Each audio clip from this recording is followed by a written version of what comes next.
નમસ્તે મિત્રો. આજકાલ ઘણા વડીલો એકલવાયુ જીવન જીવી રહ્યા છે, કેમ કે તેમના સંતાનો વિદેશમાં અથવા તો અન્ય કોઈ શહેરમાં વ્યવસાય અર્થે રહેવા ચાલી ગયા છે. આવા વડીલો જીવન સાથે સમજોતો કરી હાસ્ય જાણે સાવ ભૂલી ખૂબ શાંત જીવન વ્યતીત કરે છે. પરંતુ કોઈક એવા નસીબદાર છે જે કોઈ એક પળના એક બનાવને કારણે કદાચ પોતાના જીવન જીવવાની પદ્ધતિ બદલી હાસ્યસભર જીવન જીવતા થઈ જાય છે. જરૂર છે આવી એક પળ કે એક ઘટનાની. ચાલો આજે આવી જ એક જિંદગી વિશે જાણીએ અને આવા કોઈ વડીલને શેર કરી તેમના જીવનમાં પણ સુખદ પરિવર્તન લાવવા પ્રેરણા આપીએ. શર્માજી એક રિટાયર્ડ પોસ્ટ માસ્ટર પોતાના વતનના નાના ગામમાં અત્યારે એકલ વાયુ જીવન ગુજારતા હતા. ગામ આમ તો ખૂબ રળિયામણું હતું.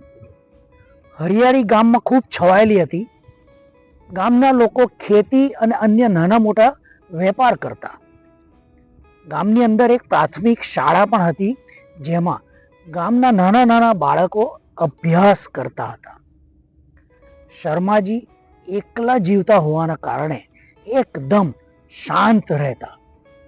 તેમનો પુત્ર વધુ અભ્યાસ માટે કેનેડા ગયો અને પછી ત્યાં જ નોકરીએ લાગી ગયો હતો.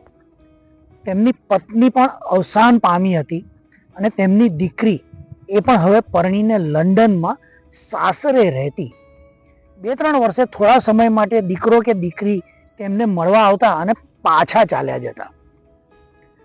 શર્માજી રોજ સવારે વરંડામાં ચાનો કપ લઈ બેસી જતા અને શૂન્ય મને રસ્તા પર થતી હલચલ જોતા રહેતા. ના તેઓ હસતા કે ના કોઈ સાથે વાત કરતા.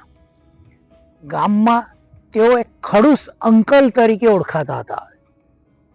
તેમના મિત્રોમાં પણ કોઈ અહીં નહોતું. બપોરે જમીને થોડો આરામ કરી ફરી પાછા સાંજે વરંડામાં બેસી એક ટક નજરે રસ્તો જોતા રહેતા. ઘરમાં એક જૂનો રેડિયો હતો, પણ બગડી ગયો ને રિપેર પણ નહોતો કરાયો. થોડા પુસ્તકો હતા જે હવે ધૂળ ખાતા હતા, કેમ કે શર્માજી હવે કોઈ વાંચતા પણ નતા કંઈ પણ. એક દિવસ પણ શેરીમાં એક એવી ઘટના ગઈ જેને કારણે શર્માજીના જીવનમાં એક પરિવર્તન આવી ગયું. તે દિવસે ગામમાં સારો વરસાદ પડી રહ્યો હતો, જેના લીધે રસ્તા ઉપર પાણીના ખાબોચિયા બની ગયા હતા અને ઘણી જગ્યાએ આ ખાબોચિયામાંથી પાણી રસ્તે વહીને બાજુની ગટરની નીકમાં સતત વહી રહ્યું હતું.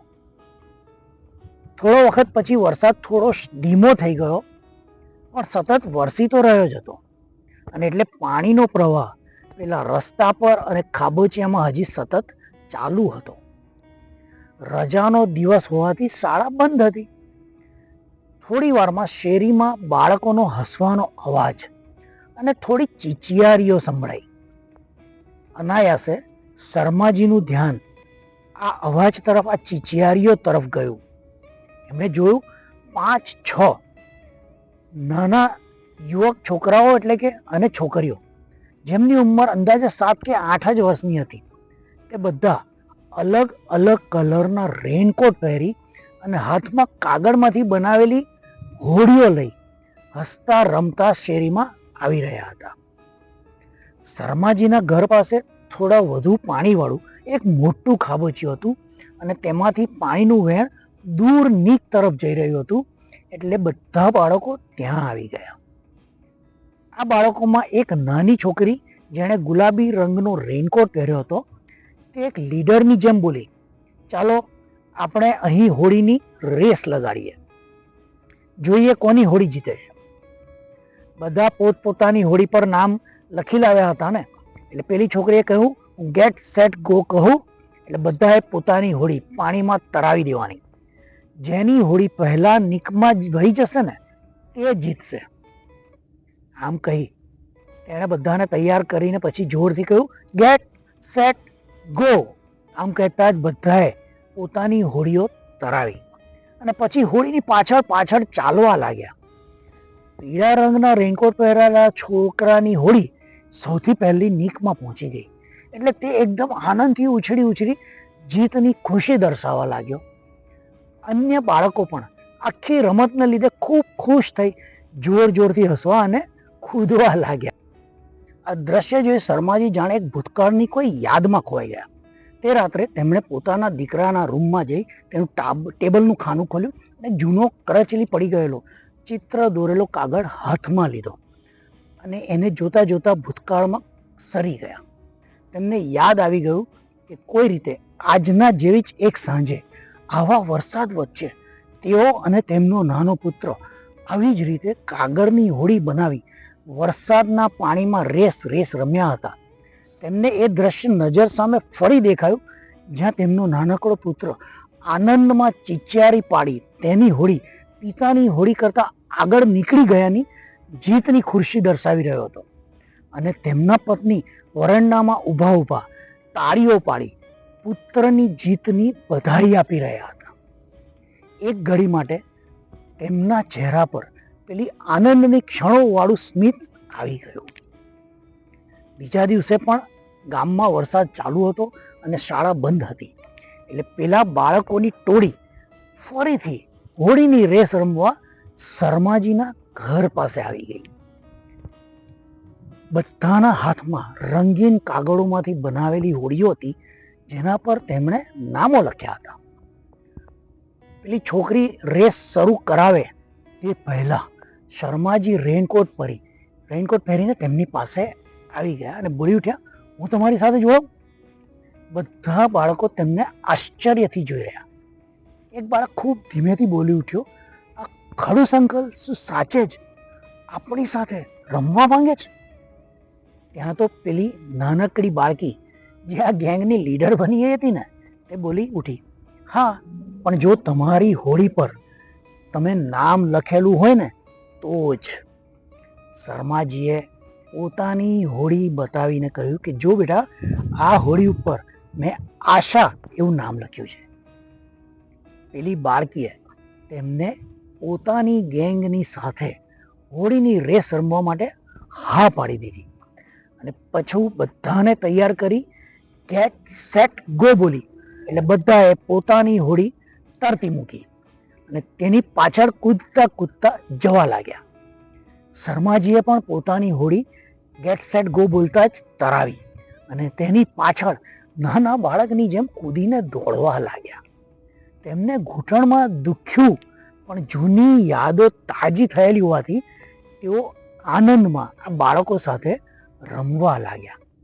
તેમના ચહેરા ઉપર નિર્દોષ હાસ્ય રમી રહ્યું હતું. તેમની હોડી આશા આજે સૌથી આગળ નીકળી ગઈ એટલે તેઓ એક બાળકની જેમ કૂદી પડ્યા અને ખુશીની ચીચિયારી પાડી ઉઠ્યા. હવે આ બાળકોની ગેંગ માટે આ ખડૂસ અંકલ શર્માજી તેમની ગેંગના સભ્ય બની ગયા હતા. બધા બાળકો રોજ શર્માજીને ઘરે આવતા. શર્માજી તેમને કાગળમાંથી અલગ અલગ જાતની હોડીઓ અને અન્ય વસ્તુઓ બનાવતા, ક્રાફ્ટિંગ કરતા શીખવાડવા લાગ્યા અને ક્યારેક વાર્તાઓ પણ કહેતા. એક પળના પેલા એક બનાવે શર્માજીના જીવનમાં બદલાવ લાવી દીધો અને હવે તે ગામના લોકોમાં પણ હસતા દાદાજી તરીકે, ના કે ખડૂસ અંકલ તરીકે ઓળખાવા લાગ્યા. શર્માજીની જિંદગી હવે ખૂબ આનંદમાં વહેવા લાગી. જોયું મિત્રો, જીવનમાં ક્યારેક કોઈ એક આવી પળ કે ઘટના જીવન જીવવાની રીતમાં સુખદ બદલાવ લાવી શકે છે. જરૂર છે માત્ર તે માટે જાતને તૈયાર કરવાની અને બદલાવનો સ્વીકાર કરવાની. શક્ય છે કે કોઈ એક પળ વીતેલા જીવનની સુખદ યાદોમાંથી ફરીથી યાદ કરીએ અને તે પ્રમાણે ફરી તેવી પળ જીવવાની આપણે હિંમત બતાવીએ. જેમ શર્માજીએ બાળકો સાથે વરસતા વરસાદમાં કાગળની હોડીની રેસમાં જોડાવાનો નિર્ણય કર્યો, જેથી પુત્ર સાથે જીવેલા પેલા ખુશીના ક્ષણ તેઓ ફરીથી જીવી લે. મિત્રો, જો તમે કોઈ આવા વડીલને જાણો છો જે સાવ એકલવાયુ જીવન અત્યારે જીવી રહ્યા છે, તો તેમને આજનો વિડીયો બતાવો કે શેર કરો, જેથી તેઓ પોતાના વીતેલા જીવનની કોઈ ખુશીની પળો ફરીથી જીવવા માટે પહેલ કરે. NK વિચાર શ્રેણી અંતર્ગત આ વિડીયો જોવા બદલ આપ સૌનો ખૂબ ખૂબ આભાર. જો ચેનલ હજી સબસ્ક્રાઇબ ના કરી હોય તો જરૂર સબસ્ક્રાઇબ કરી દેશો, જેથી દર અઠવાડિયે આવી મોટિવેશનલ વિડીયો તે પણ ગુજરાતી ભાષામાં તમે માણી શકો. આવતા અઠવાડિયે એક નવી મોટિવેશનલ વાર્તા સાથે એક નવા વિડીયોમાં ફરી મળીએ. ત્યાં સુધી આપના મિત્ર નિલેશ ખીમસરિયાને રજા આપશો. આવજો.